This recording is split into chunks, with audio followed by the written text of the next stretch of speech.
This happened to me last year. I worked at a gas station, which I know is very typical for these sorts of things. But when you actually work there, you never really expect anything to happen to you.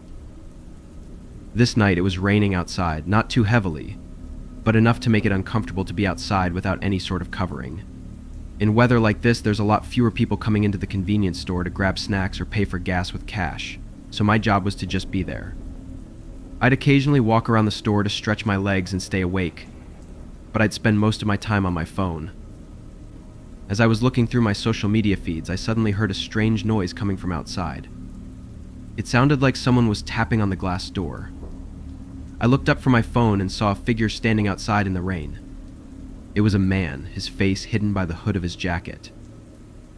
I waved, showing he could just walk in and that the door wasn't locked. He didn't move, though. He just kept tapping on the door, as if he didn't see me. I walked over and pulled the door open, greeting him. He didn't look at me, but walked right past me and over to the counter. It was almost comical in my head how oblivious this guy was. I went back around the counter, and the man asked for a pack of cigarettes, then paid with cash and walked out. And that's when I looked out the window and noticed there were no cars in the parking section, or by the gas pumps. The man walked off until he reached the road, then continued walking along the shoulder through the rain like it was nothing. I would have been a lot less confused if he had bought a gas container or something, assuming his car ran out down the road or even broke down, but he just got a pack of smokes and left. With nothing better to do, that's all I thought about over the next hour. It was just such an odd thing. I came to no further sensible conclusions, though, and ended up stocking some items to continue passing the time. While doing so, I heard someone tapping on the door again. I walked around the aisle and saw that same man standing outside. I walked over and opened the door. "Are you all right?" I asked. He didn't respond. "You can borrow the phone if you need," I said, trying to offer any assistance. "Down the road," he said. I peeked my head out and tried looking but saw nothing in the distance. But then my gaze fell on a gas container sitting by one of the pumps. I pointed at it and said, "Help," which was when I realized he probably didn't speak much English. I said sure and walked out to the pump with him. He handed me a credit card, and I started pumping the gas into the container. The man was standing behind me like he was trying to stay out of my view, which made me uncomfortable. Once the container was full, I quickly handed it over and started walking back, but the guy stopped me, grabbing my arm. He started speaking quickly, but I couldn't understand him. I pulled away and started walking back to the doors, but then he yelled something like he was talking to someone else. Just as I reached the door, I saw a man on the other side of the counter shoving everything into his backpack. He looked up at me and instantly jumped over the counter, but then everything went black. I woke up laying on the floor with a massive headache. It seemed to only be a couple of minutes after the incident, and I almost immediately realized that the guy behind me had hit me over the head in an effort to help his buddy escape.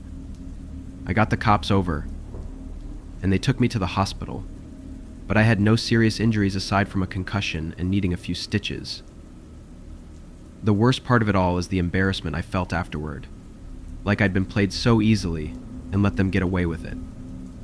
Honestly though, I'm thankful that I got hit over the head and blacked out before anything else happened, because the CCTV footage showed the guy inside holding a gun. If I had tried to stop him or even shown I was a threat in any way, I could have been put down and never woken up. Before starting the second story, make sure to subscribe to this channel for more true horror stories. Also, don't forget to comment down below and let us know where you're watching from. Last year, I went on a long 10-day road trip.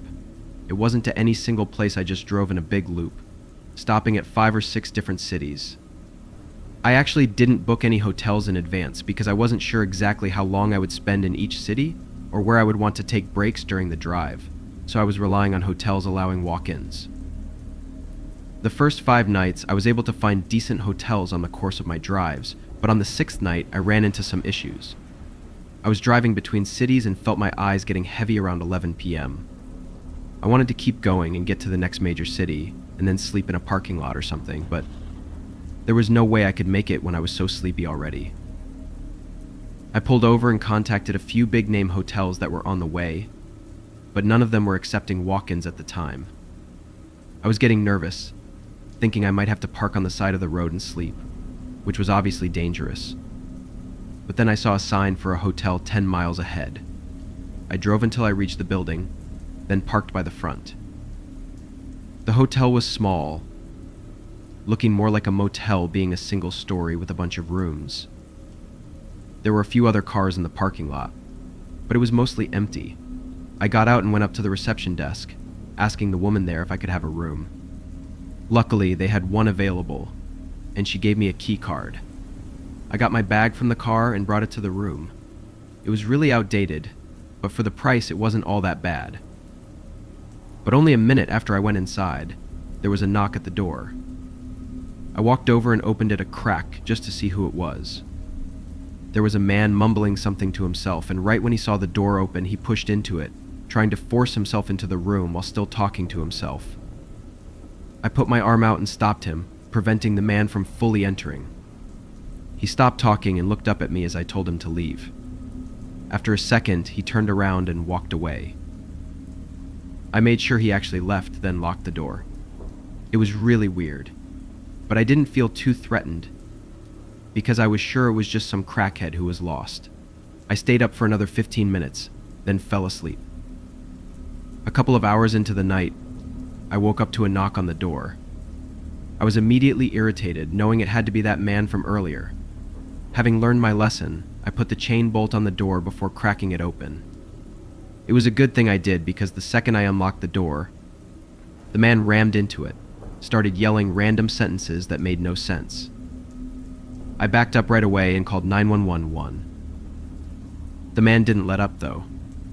He continued slamming into the door, trying to break in. A minute into the chaos, the man shoved a knife between the door and tried cutting the chain. There was no way it could cut it, but it definitely horrified me to know that he had a knife with him. The yelling, banging, and cutting went on for several minutes before it went quiet. The police showed up a while later, but the man was gone. I don't know what was wrong with him or why he wanted to get inside my room so badly, but he definitely had some bad intentions.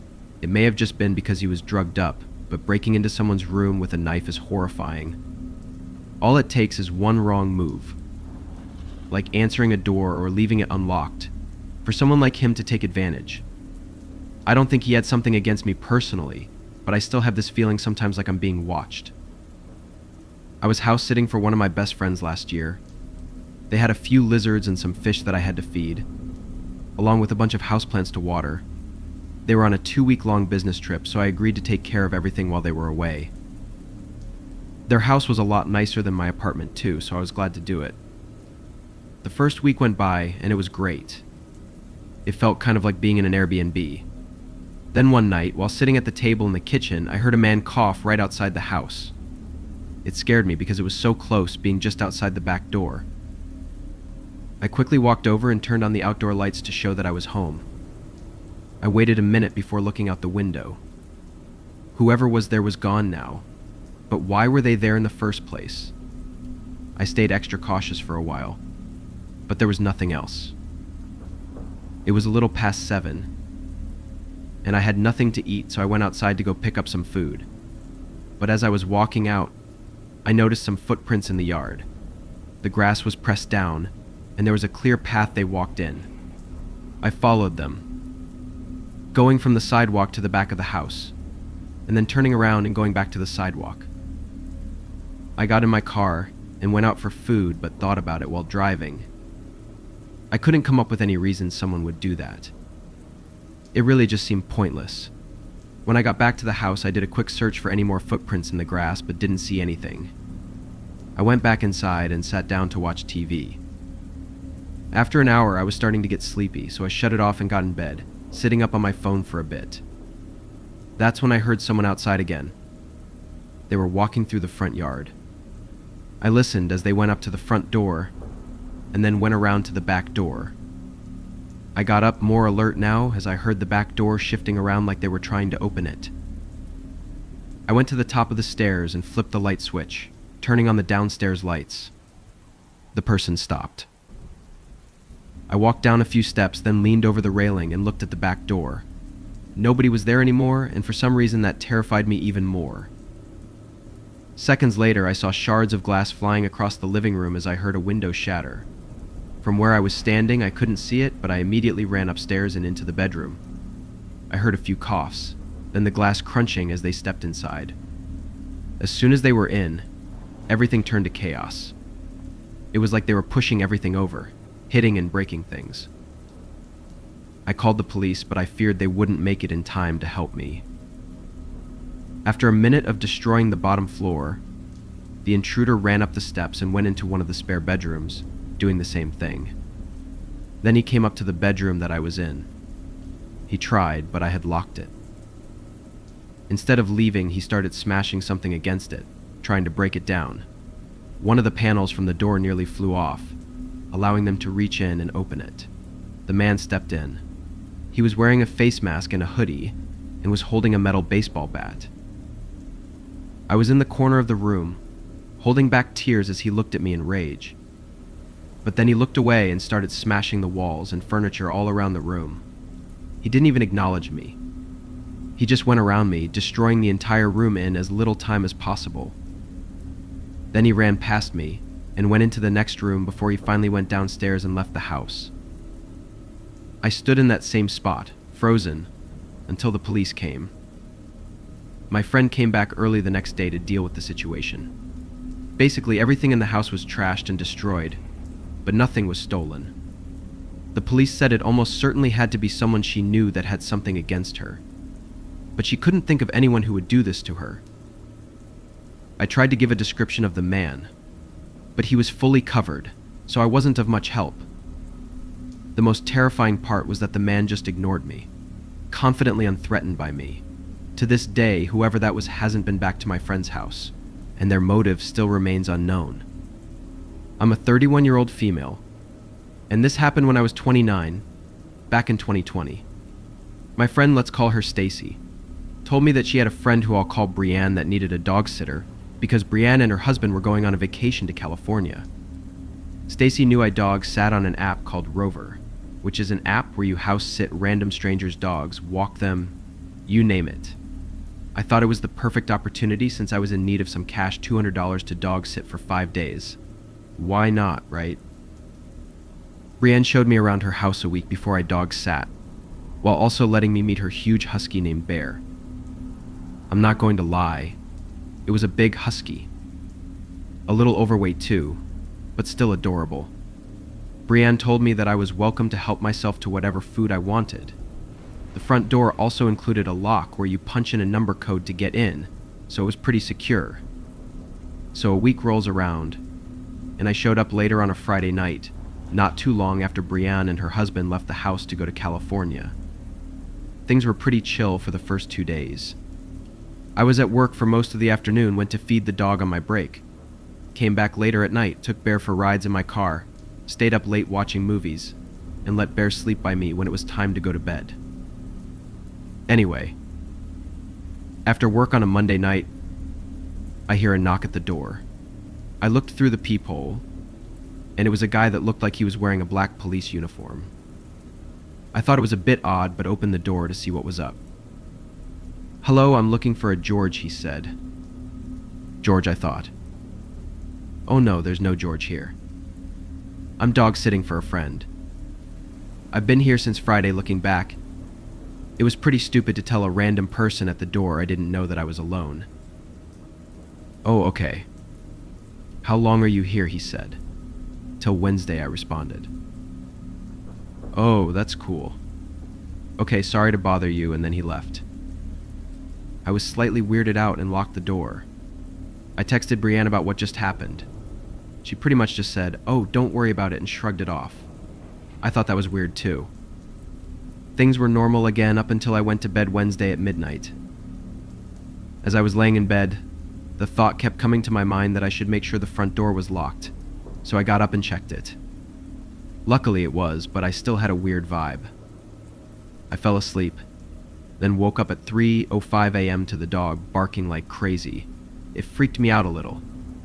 I thought someone had broken in.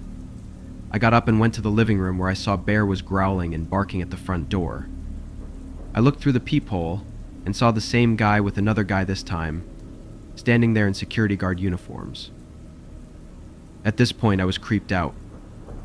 Why would the same guy come back when he knew I was alone? I didn't bother opening the door this time.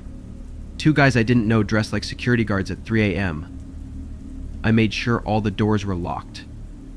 When I saw that they had walked off, I opened the door and didn't see any type of security car anywhere. I still have to thank Bear. I think his barking could have been what scared them off. I went back inside, then went to bed and fell asleep. I didn't bother telling Brienne because she was in Cali anyway. I'm glad to say I only stayed one more night after that. To this day, I still don't know who those guys were or what they wanted, and I haven't been back to Dog Sit since that incident.